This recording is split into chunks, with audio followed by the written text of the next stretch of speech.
Wanna talk? So let's talk. Here. Talk. You wanna talk? You gotta talk, you need to talk. News talk. I talk, you talk to Solomon. I talk, you talk to Solomon. Yeah, let's talk to Solomon. Talk to Solomon. You gotta talk. Good evening and welcome. Talk to Solomon time. Stan Solomon here. I'm the host. I'm the co-host, Chief Steve. Former Police Chief Steve Davis, also co-hosting tonight, my friend Greg Howard. Greg, are you with us? I am. Thank you. Thank you for joining us. Greg is a financial expert and now has his own show. When is your show? My show is on Thursday evenings from 6 p.m. Eastern to 8 p.m. Eastern on Blog Talk Radio. Blog Talk Radio. Okay. And of course, Major General Jerry Curry joins us. General, good evening, sir. Good evening. How are you folks doing? We are fine. Thank you so much for giving us some of your time, and we sure need it this week. There's a lot of stuff going on, but I want to start with the story that isn't really military, but it's a story that is a common sense story. A terrible tragedy happened in England. Fiona Bone, age 32, and Nicola Hughes, age 23, police officers, British police officers, went to investigate a burglary and were shot to death by a punk. Who they caught doesn't help them. They're both dead. Now, General, I am old. Not quite as old as you, but I'm real close. I am from the school that says women should not be frontline military. Women should not be frontline police.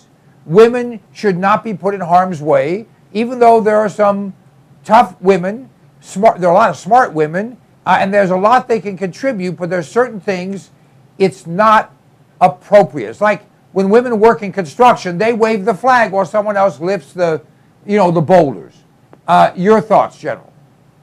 I've got to tell you, I've really never put a whole lot of thought into this, by goodness. My feeling is that women should be in the military. They shouldn't be in the combat arms part of the military. They shouldn't be driving tanks, shooting artillery, submachine guns, jumping out of airplanes, and kicking down doors. They ought to be. In fact, as you probably know, in Israel, which has the greatest need for manpower in their military, they will not allow women to be in the frontline jobs. Well, they tried that, didn't they? Didn't they try that, and they lost a lot of guys who were trying to protect the girls, right? Yeah, they tried it. It didn't work. So I understand that part of it, but I've never given, I must honestly tell you, never given any thought to should women be police officers. I got to think about that one for a while. Well, I think you would agree with me, and I'll get comments around the panel here.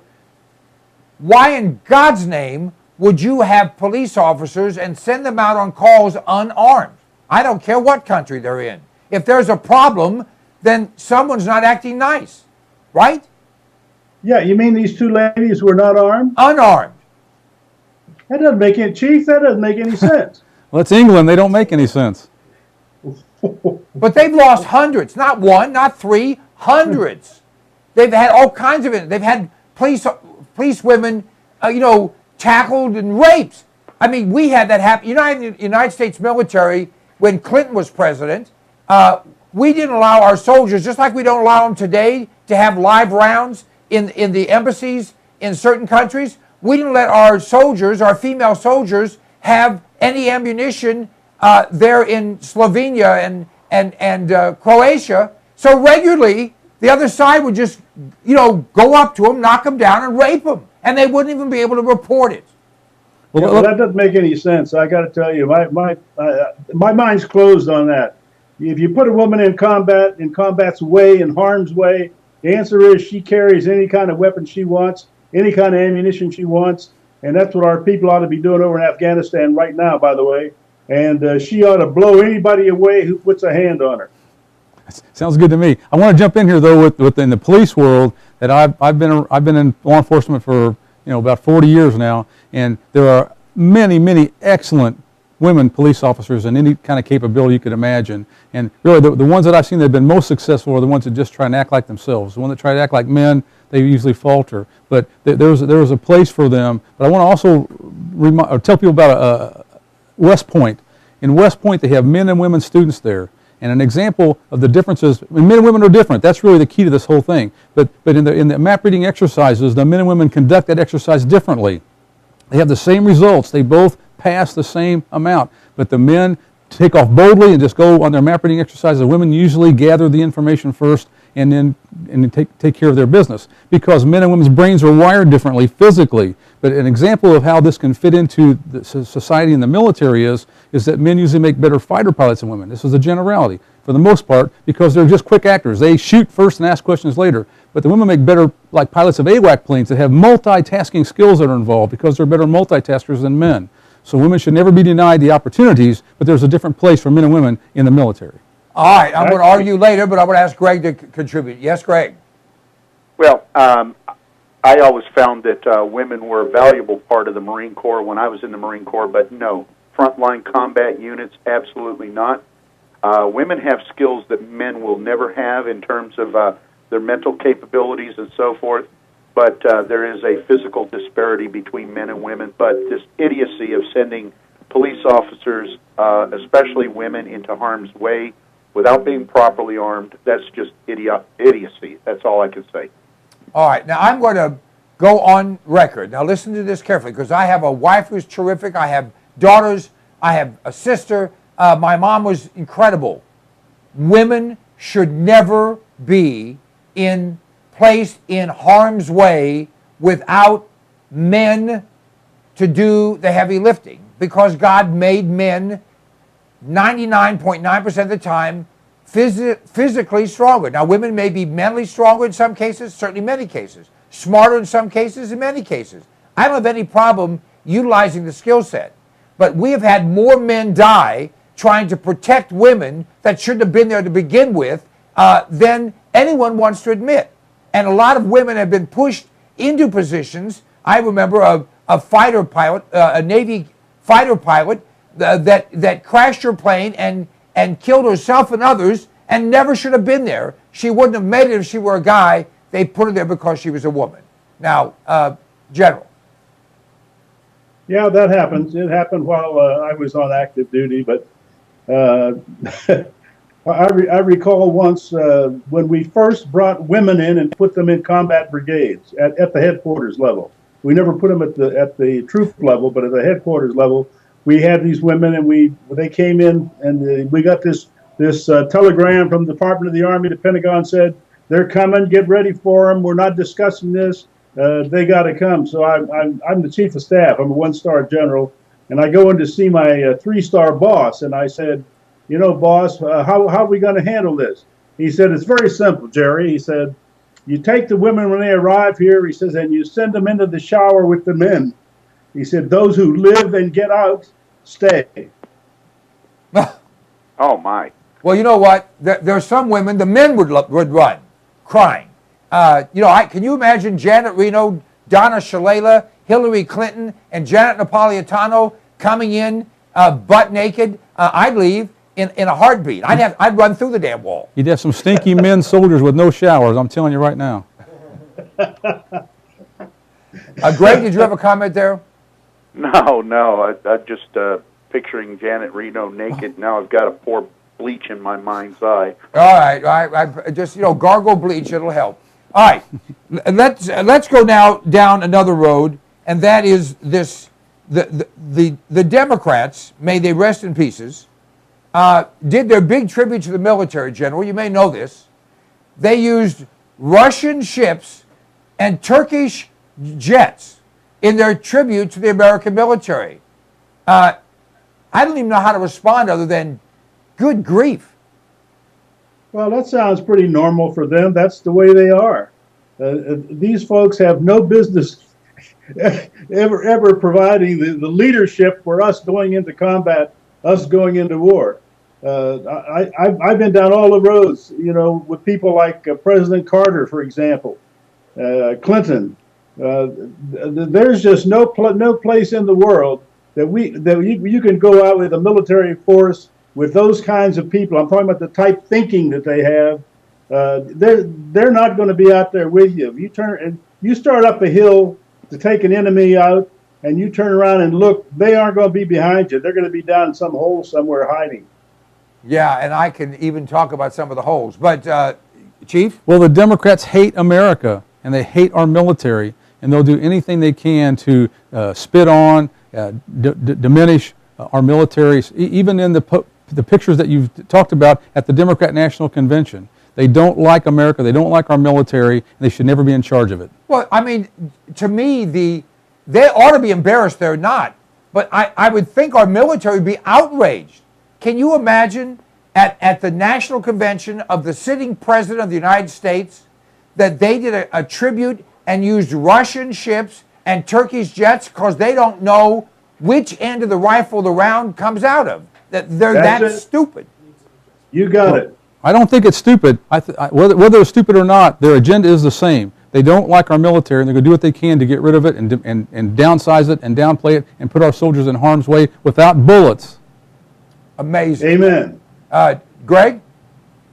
Well, it goes back to the story that when the jets flew over the first time, the Clintons were looking up at them, and they said they were despising them, and all of a sudden Hillary says, "But those are our jets now." They just don't like the military. They never did like the military, and I honestly think that what's going on in the Middle East right now is a good excuse to decimate, demoralize, exhaust, wear out, and otherwise completely destroy our military while they're cutting the budget.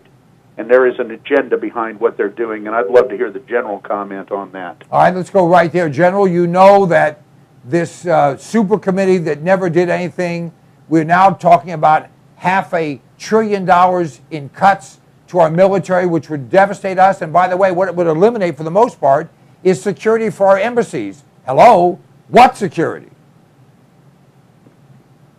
I am persuaded that before this committee met and took any action, that there was general agreement out of the administration and out of the White House that in the end they were going to fail to come into agreement.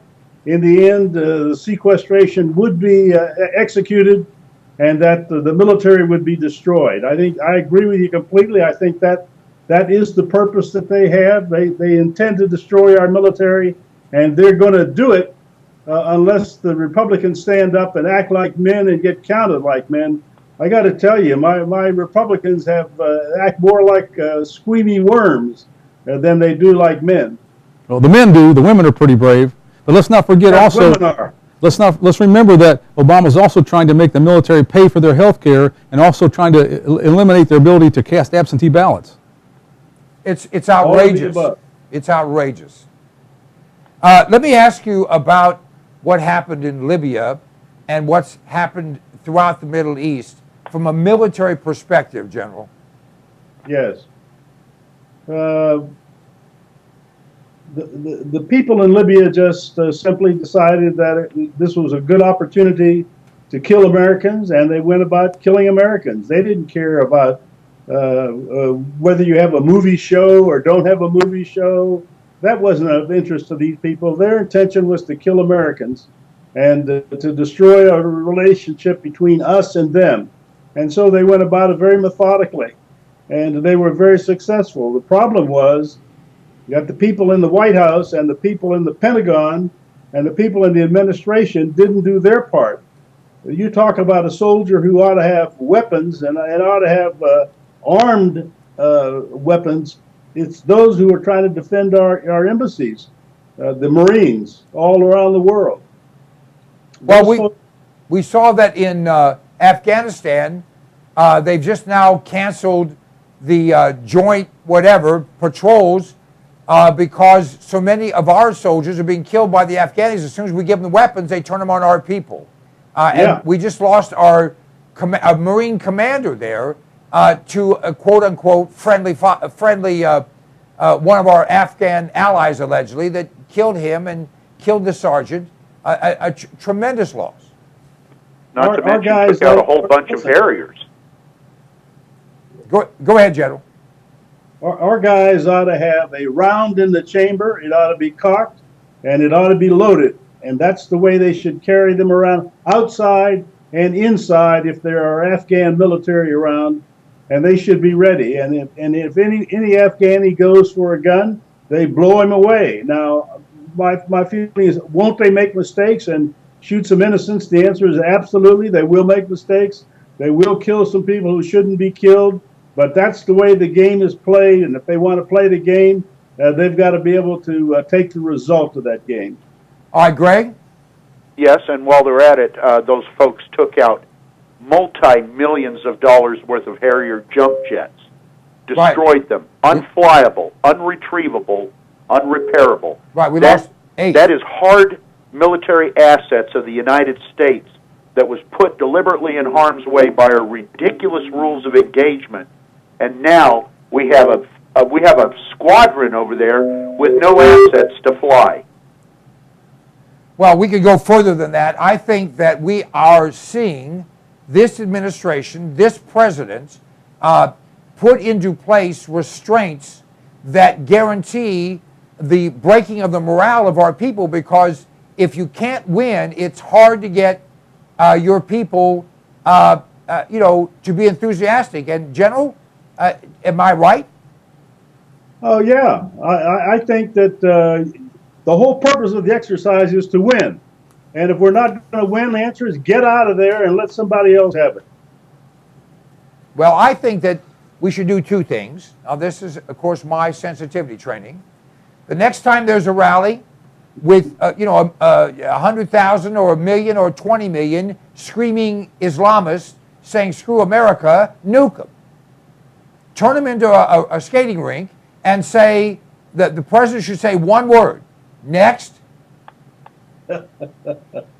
Now, someone tell me what's wrong with that policy. Chief, you need to No, there's nothing wrong with that policy whatsoever.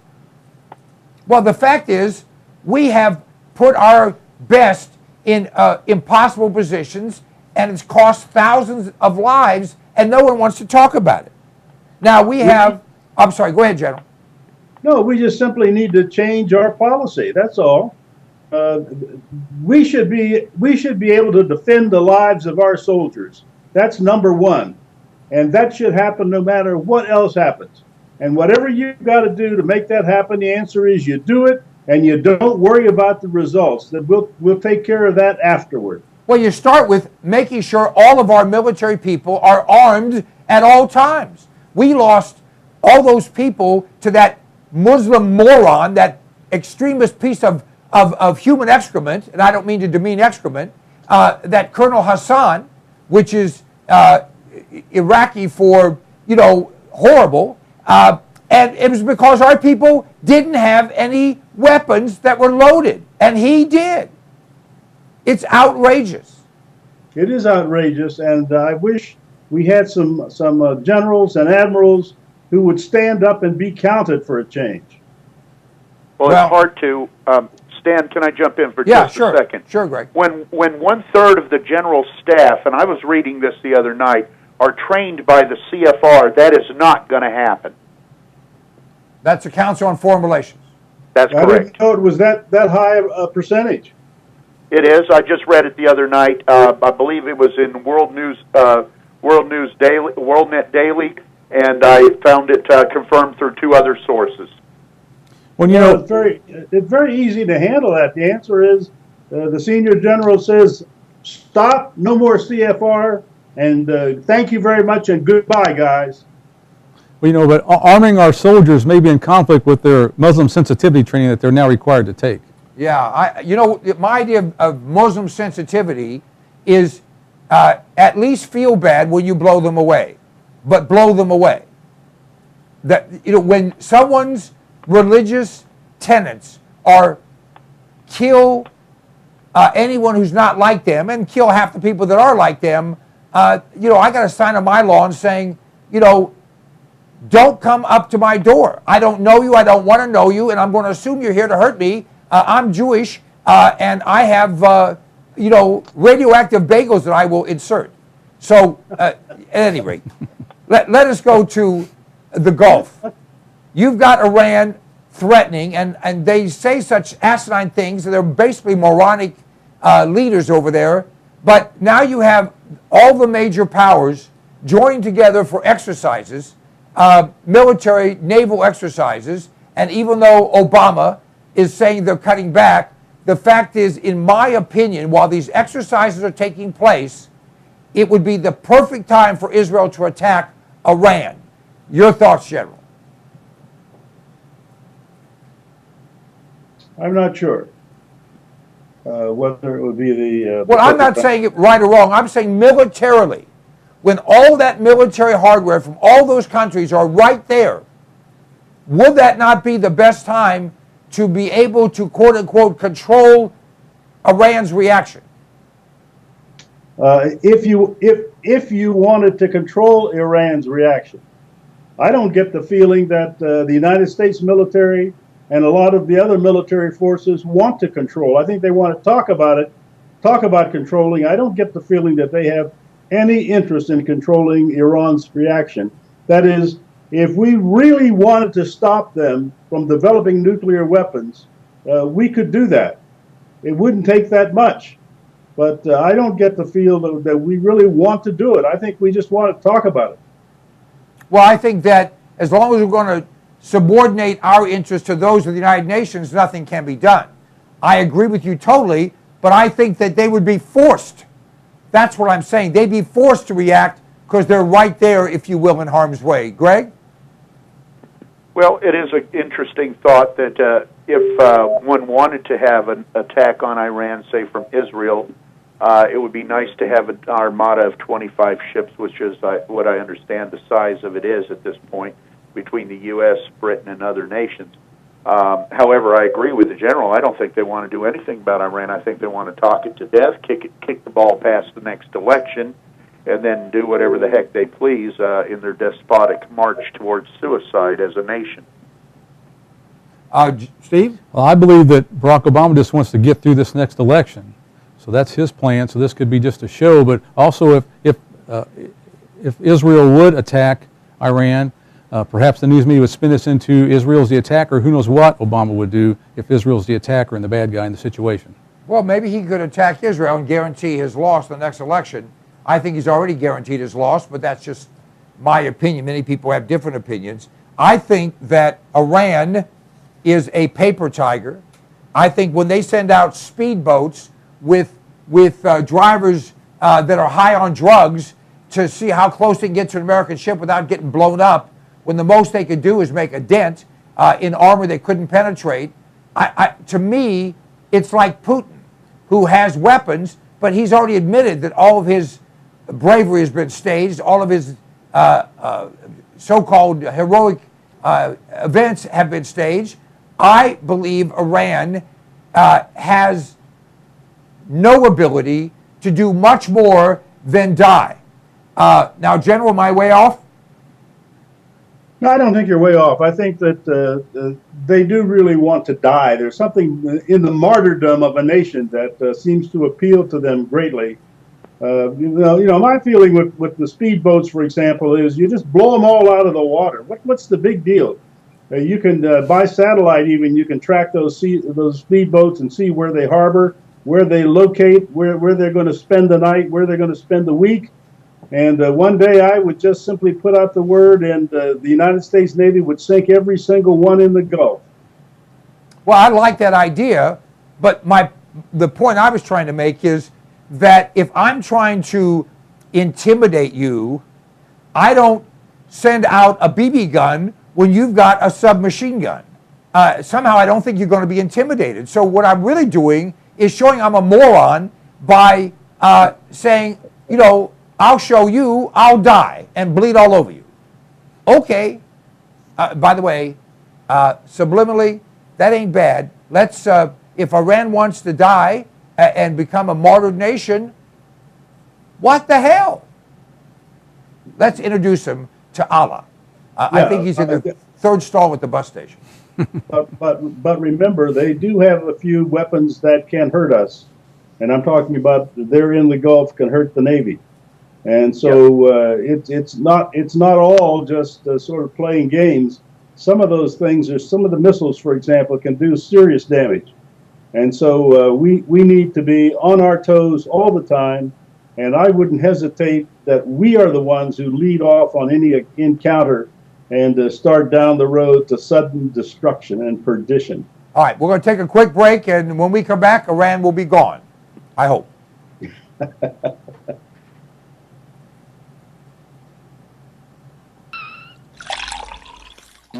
Did you hear that?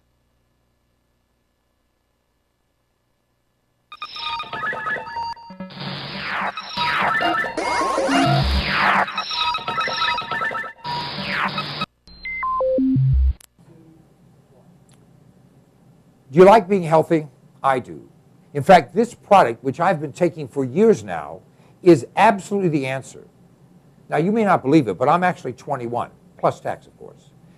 This product has 146 different healthful nutrients in it, and it's liquid, so it's bioavailable. It tastes great, and it's sugar-free. 1 ounce of Sonic Life each day will help you to maintain and enhance your health. It's the kind of a gift, well, that you'll thank your mom for, your husband for, your wife for, your kids for. Whoever you give it to, they're going to say thank you, and you are going to enjoy the benefits of having all the vitamins, all the minerals, all the nutrients your body needs in one very reasonably priced product. Just go to cpnlive.com and everything's right there. You'll be able to read all the ingredients. The price is right there, a flat price delivered to your door anywhere in the United States of America. Sonic Life is a gift, a great gift. Give it to yourself. I do.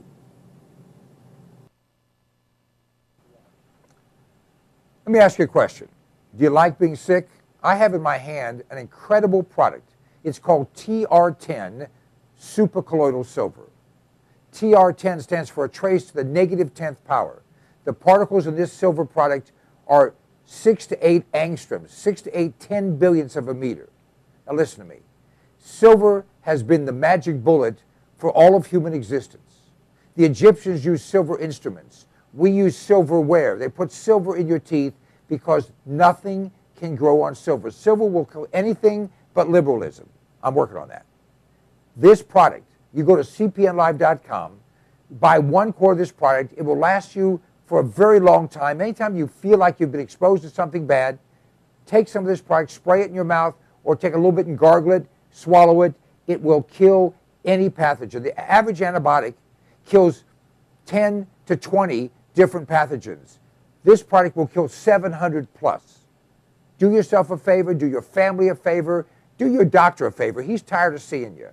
Get supercolloidal silver. Go to cpnlive.com, order the product. It's $29.95 plus shipping. I think it's $39.95 delivered any place in America right to your door.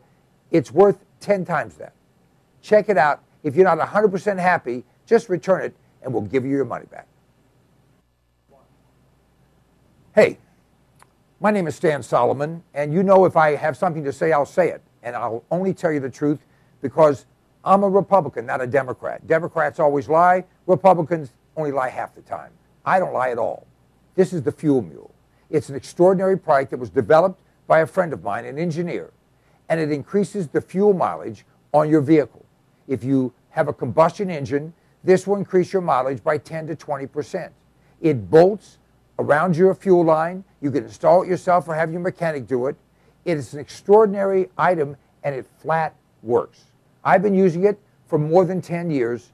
It's increased my mileage on every vehicle I put it on, and by the way, it will last forever. You can get rid of your vehicle, just take it off and put on the next one. Go to cpnlive.com. You'll have more information there. You can order it right there. We absolutely guarantee you'll be satisfied. The Fuel Mule. It's a way to kick down your cost of fuel and kick up your mileage. Don't you love the name? I thought of it. The Fuel Mule. I like to eat. Do you like to eat? We all do. And usually we run to the grocery store, we run to the convenience store, or we have something in the fridge. But power's been out in parts of this country in the last few weeks. We don't know what's going to come down the pike economically. Smart people are putting in food. Alpine Air Gourmet Reserves is a line of foods that you can put away that will last for a very long time. You know, they say eat what you store and store what you eat. This is great tasting stuff, healthy for you, a full line. You go to our website, cpnlive.com, and click on the button for Alpine Air Gourmet Reserves and see all the different things we have. This is good tasting food. It's reasonably priced. It will last. And it's worth its weight in gold if a problem arises. I know you don't think there's going to be anything that goes wrong. Actually, you do. This is smart. This is smart insurance. This is smart preparation. This is smart thinking. You have kids, you have a spouse, you have parents, you have dependents, you have an appetite. All those things can be addressed by a frugal but smart investment in Alpine Air Gourmet Reserves. Try them out. You will be tickled to death with the taste of them. You know what?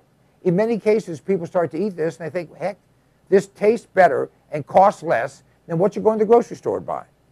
cpnlive.com, check it out.